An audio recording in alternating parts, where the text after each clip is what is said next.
Il est important de suivre les conseils de sa femme, messieurs.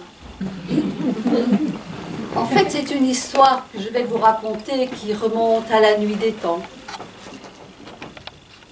C'est l'histoire d'un couple. Alors lui, sultan, bien en forme, il était aimé de tout son peuple. Les riches l'appréciaient beaucoup parce qu'il les comprenait. Et les pauvres l'appréciaient parce qu'il soulageait la misère. Mais il se flattait beaucoup de sa grande générosité. Alors ses ministres, tous les gens autour de lui, c'était des concerts d'éloges. Cependant, elle, la sultane, restait silencieuse. Elle ne participait pas au concert d'éloges.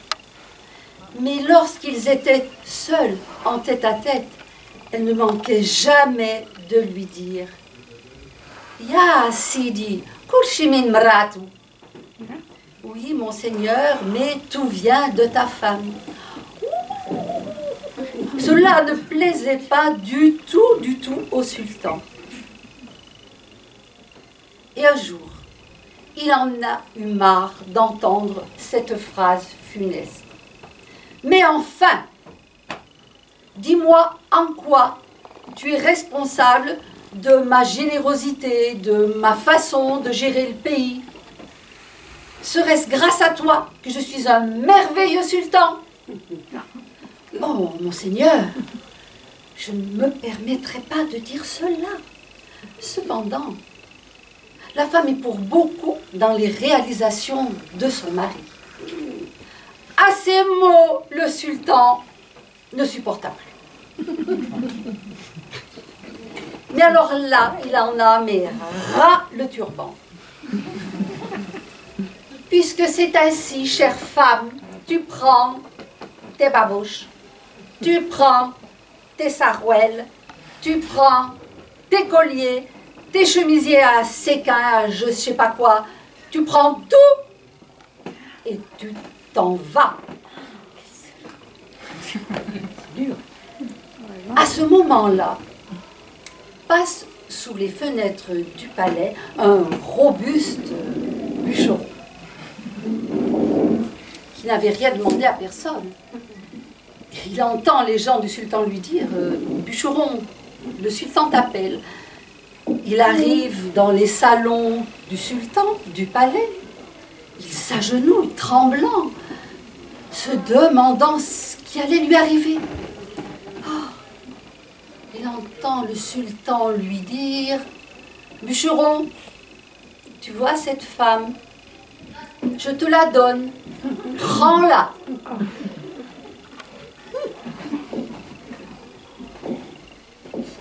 Et la sultane, qui n'avait pas son mot à dire, le sultan ayant droit de vie et de mort sur elle, suivit tranquillement le bûcheron dans la forêt. Notre brave bûcheron se grattait la tête et disait, mais il réfléchissait, mais qu'est-ce que je vais offrir à cette femme? Et en arrivant, il lui dit, oh Leïla, je n'ai rien à t'offrir. Laisse tomber bûcheron, mets plutôt un fagot de bois dans la cheminée, je vais faire la soupe. Le bûcheron lance un fagot dans la cheminée. Tout d'un coup, se répand une odeur. C'était pas la soupe. Une odeur, comment vous décrire? Envoûtante, chaude, exaltante, presque érotique. Qu'est-ce que c'est que ce bois? Où l'as-tu trouvé? Sais-tu où il y en a? Oh, oui, oui, sultane, je sais, c'est un endroit de la forêt. Je peux en retrouver. Écoute, ne brûle plus jamais ce bois. C'est un bois précieux. C'est du santal. Demain, tu vas faire des fagots et tu vas le vendre à tes commerçants au souk. Le lendemain matin, le bûcheron part à la forêt, fait ses fagots et va le vendre au souk. Et il rencontre Halim, Mohamed, Jamel. Et tous se précipitent sur lui et veulent vraiment acheter ses fagots. Et chacun lui achète les fagots, tout un sac de dinars. Jamais il n'avait vendu son bois aussi cher. Bon, mais il ne dit rien. Il empocha l'argent et il rentre à la maison. La sultane prend l'argent. Elle ne va pas le lui laisser, non, en femme avisée. Elle le met dans une cassette. Et ainsi, le lendemain, le surlendemain, chaque semaine, chaque mois, la sultane remplit la cassette avec les pièces de dinars. Un jour, la cassette fut pleine. Alors, la princesse, la sultane, fait construire un magnifique palais sur le chemin que prenait le sultan pour aller à la chasse. Et évidemment, un jour, le sultan part à la chasse.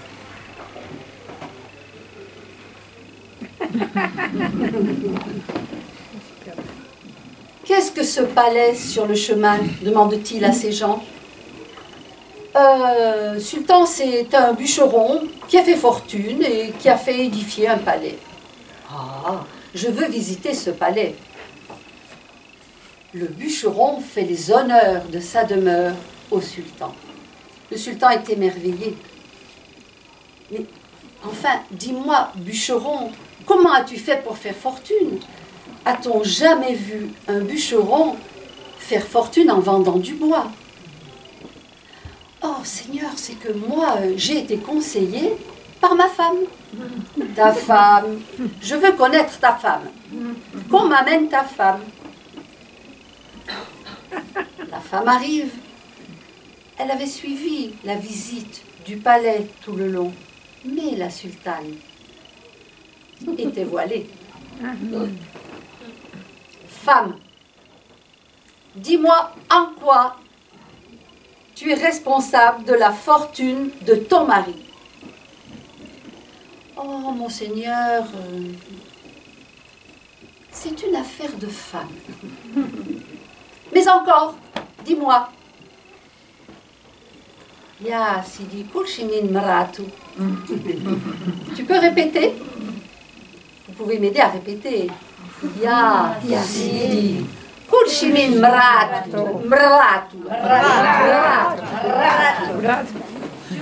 Oui, monseigneur, tout vient de la volonté de la femme.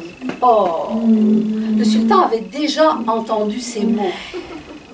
Il soulève le voile de la sultane, il la reconnaît, il se fait expliquer l'histoire et il comprend.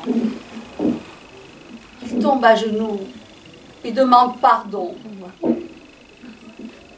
Alors messieurs, je vais vous demander un petit moment de ne pas écouter. Parce que ceci est une affaire de femmes. Donc selon les régions d'où vient cette histoire, il y a 3 fins possibles. Et mesdames, vous pourrez choisir à la fin. Alors, vous imaginez le sultan à genoux, pardon, tout ça. Alors, la sultane pardonne et suit le sultan dans le palais. Dans le palais du sultan. Deuxième solution. Mais finalement, être près du vigoureux bûcheron, ça a des avantages. C'est pas un dessin. Et surtout que cet homme-là lui avait fait tellement confiance. Voilà. Mais alors, la troisième solution, elle ramasse ses babouches, ses colliers,